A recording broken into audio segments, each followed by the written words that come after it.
Hey dear, we're going to take a look at Bernat Spectrum yarn. New yarn in 2015 from Yarnspirations.com. You can get lots of free patterns on that website. This label has a pattern for a hat. It's called the Slanting Stitch Hat. And you only need one ball of Bernat Spectrum yarn to make that hat. So that's pretty awesome. That's a knitted hat. You need a size 11 knitting needle, 8mm. And you'll get lots of other free patterns on the website. Bernat Spectrum. I have the color Emerald City. And it's very bright green, almost a teal. It's a pretty color. And it's got this thread that's woven through it that changes colors as you use it. It makes it bright.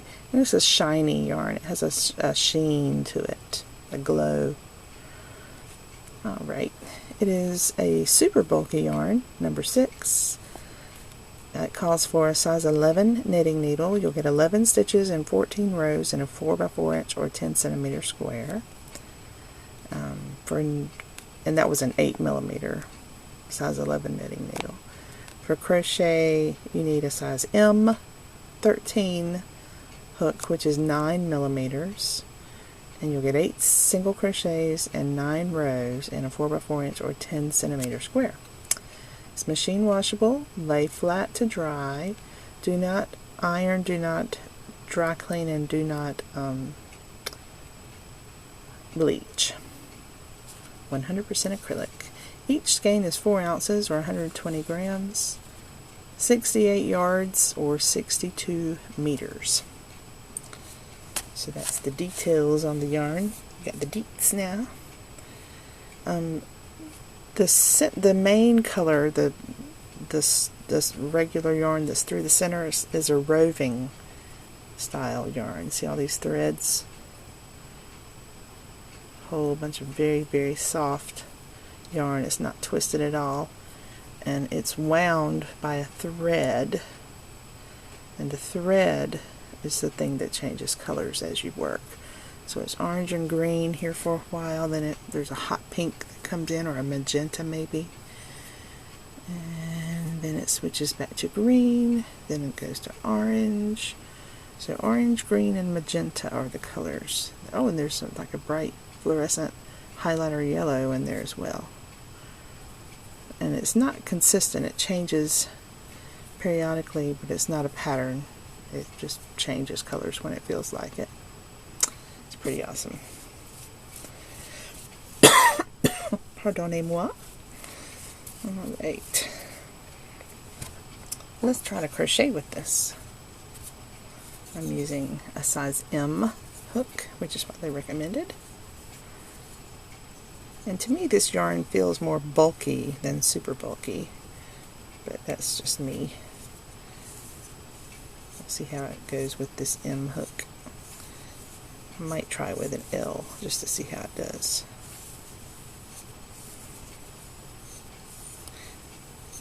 And just to point out, whenever you're crocheting with a hook, I always make sure that I wrap the strand around this part of the hook, because that's what determines the size of your hook. If you just pull your loop straight through the head real tight like that and don't ever put it up to the top, it's going to make your chains too tight. So make sure to run it up around that shaft.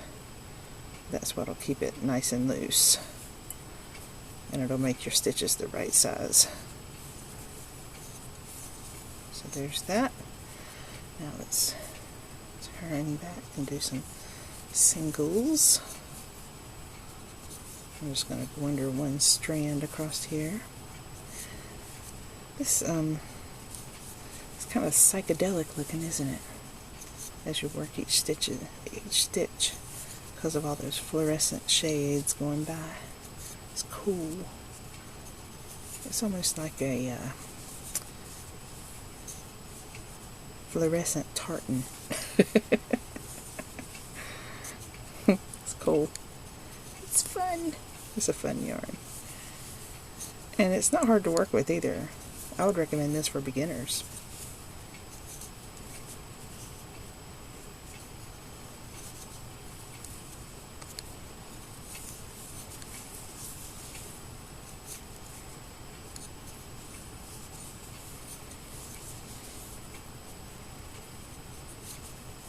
There.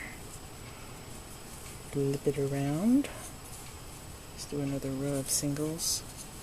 I love how this feels on the hook because it's so soft.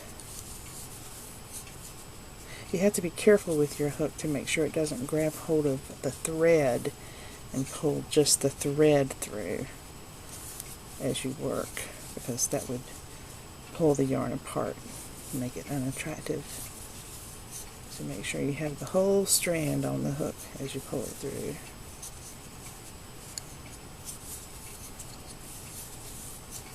Makes a good fabric too. It feels wonderful.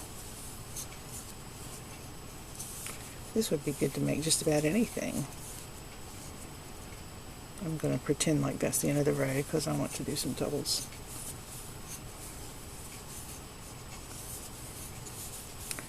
I shorted that last row by a stitch.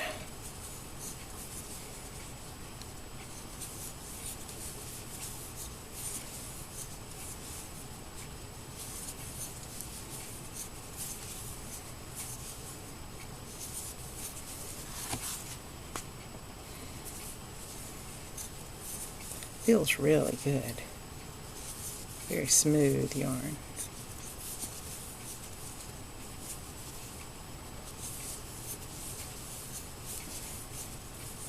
And it feels rich. It feels, you know, luxurious. Feels better than I thought it would.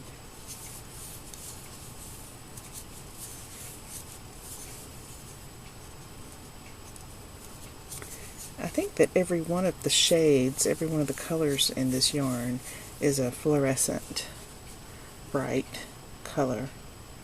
And you may not be able to see all those all those threads in here. I hope you can, because that's what gives it the bright look. There's all those different color threads in there. So there we go. Seen it crocheted. Let's see how it unravels. Very easily. No catching at all. And the M hook was correct for this yarn. It just felt like at the beginning when I was working that chain row that it was too big, but it's not. It's right. Just right. So let's try knitting. I think that the yarn tends to lay a little flatter as you knit with it instead of crocheting. And that's why we can use a smaller needle than we did with the crochet. One more. I think I can make one more work out of there. There we go.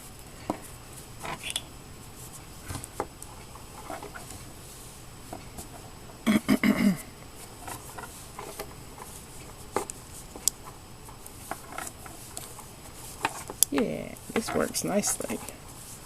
And once again, I would be careful not to grab just the thread. Make sure you're getting the whole strand of the yarn as you work it through each stitch.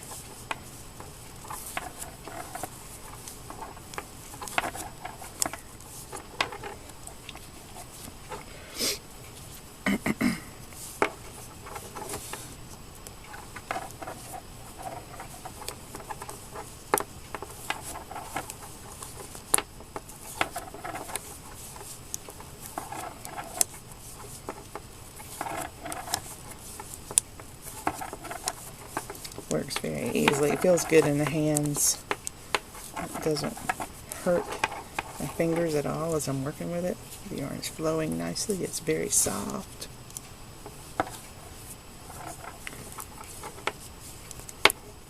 I think you'd be happy with the finished product too.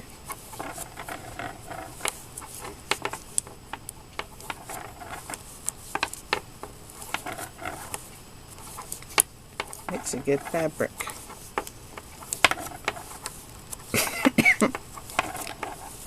It seems to have good stitch definition too, but I think that the colors might detract from that, so I don't think I'd want to do fancy cables. You could though.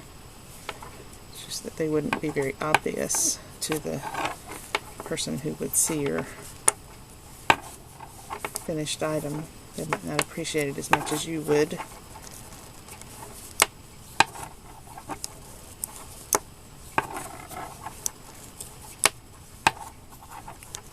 The way the thread wraps around the yarn, it gives it a curly look.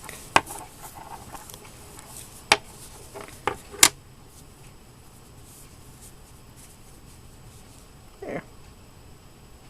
So you can see what I'm talking about, how you can see the stitch definition, but it's not super obvious. So I think it would be better just to stick with a simple stitch design when you're working with this yarn. So there you go. Seen it knitted and crocheted. I'm looking forward to seeing what you make with your Bernat Spectrum yarn. Talk to you later. Bye.